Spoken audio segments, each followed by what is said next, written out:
जय श्री कृष्णा, राधे राधे। आपका मेरे चैनल गोयल अनीशा क्रिएशंस में स्वागत है। एकादशी महात्म्य के व्रत कथाओं की श्रृंखला में आज मैं आपके लिए परिवर्तनी एकादशी की व्रत कथा लेकर आई हूँ। भाद्रपद के शुक्ल पक्ष की एकादशी तिथि को परिवर्तनी एकादशी के नाम से जाना जाता है।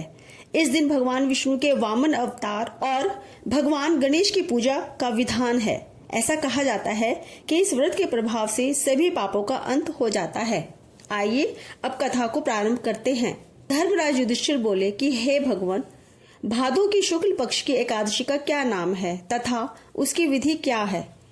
उस एकादशी के व्रत को करने से कौन सा फल मिलता है तथा उसका उपदेश कौन सा है? सो सब समझा कर कहिए। श्री कृष्ण भगवान बोले कि हे राजन, अब मैं उनके पाप नाशक एवं अंत में स्वर्गदायक भादो की शुक्ल पक्ष के वामन नाम की एकादशी की कथा कहता हूँ। आप इसे ध्यान पूर्वक सुनो। इस एकादशी को जयंती एकादशी भी कहते हैं। इस एकादशी की कथा के सुनने मात्र से समस्त पापों का नाश हो जाता है। इस एकादशी के व्रत का पुण्य फल वाजपेय यज्ञ के पुण्य से भी अधिक है। इस जयंती एकादशी की कथा से नीच पापियों का भी उद्धार हो जाता है। हे महाभाग, जो मनुष्य अच्छी गति चाहते हैं उन्हें इस एकादशी का व्रत अवश्य करना चाहिए। यदि कोई धर्मपरायण मनुष्य एकादशी के दिन मेरी पूजा करता है तो वह मेरे लोक को प्राप्त होता है। इसमें किंचित मात्र भी संदेह नहीं है।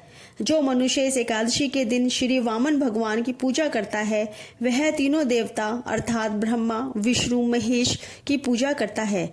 जो मनुष्य इस एकादशी का व्रत करते हैं उन्हें इस संसार में कुछ भी करना शेष नहीं रहता है। इस एकादशी के दिन श्री विष्णु भगवान करवट बदलते हैं, इसलिए इसे परिवर्तनी एकादशी भी कहते हैं।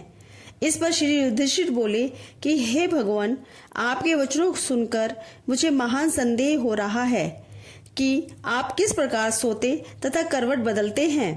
आपने बलि को क्यों बांधा और वामन रूप धारण करके क्या लीलाएं की? चातुर्मास्य व्रत की विधि क्या है तथा आपके शयन करने पर मनुष्य का क्या कर्तव्य है? सो सब विस्तार पूर्वक कहिए। श्री कृष्ण भगवान बोले कि हे राजन, अब आप पापों को नष्ट करने वाली कथा का श्रवण करो। त्रेता युग में बलि नाम का एक राक्षस था।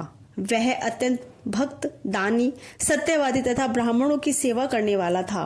वह सदैव यज्ञ, तप आदि क्या करता था। वह अपनी भक्ति के प्रभाव से स्वर्ग में इंद्र के स्थान पर राज्य करने लगा। इंद्र तथा अन्य देवता इस बात को सहन न कर सके और भगवान के पास जाकर प्रार्थना करने लगे।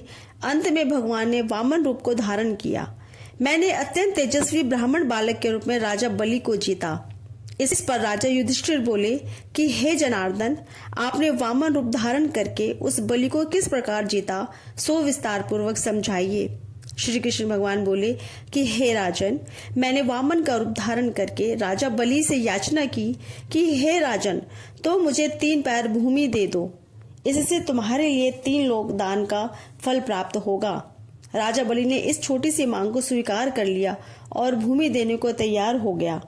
तब मैंने अपने आकार को बढ़ाया और भूलोक में पैर, स्वर्गलोक में जंघा, स्वर्गलोक में कमर, महिलोक में पेट, जनलोक में हृदय, तपलोक में कंठ और सत्यलोक में मुख को रखकर अपने सिर को ऊंचा उठा लिया। उस समय सूर्य, चंद्र, नक्षत्र, इंद्र तथा अन्य देवता आदि शास्त्रानुसार मेरी स्तुति करने लगे। उस समय मैंने राजा बलि को पकड़ा और पूछा कि हे राजन, अब मैं तीसरा पैर कहाँ रखूं? इतना सुनकर राजा बलि ने अपना सिर नीचा कर दिया। उस सिर पर मैंने अपना तीसरा पैर रख दिया और वह भक्त दानव पाताल को चला गया। तब मैंने उसे अत्यंत विनीत पाया तो मैंने उससे कहा, हे बलि, मैं सदैव तुम्हारे पास ही रहूंगा।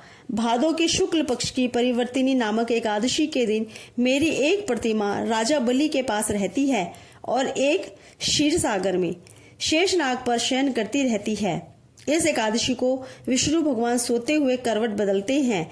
इस दिन त्रिलोकी के नाथ श्री विष्णु भगवान की पूजा की जाती है। इसमें चावल और दही सहित चांदी का दान दिया जाता है।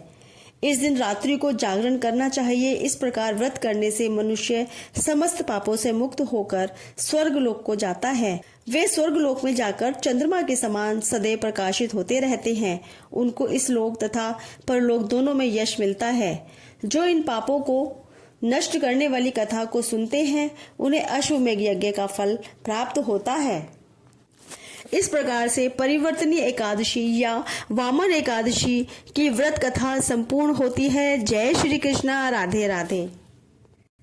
इसी प्रकार के महात्म्य और व्रत की कथाएं, त्योहारों की कथाएं आदि सुनने के लिए आपसे निवेदन है कि मेरे इस चैनल को सब्सक्राइब जरूर करिएगा और ज्यादा से ज्यादा भक्तजनों में शेयर करिएगा और कमेंट करके जय श्री कृष्णा राधे राधे अवश्य लिखिएगा।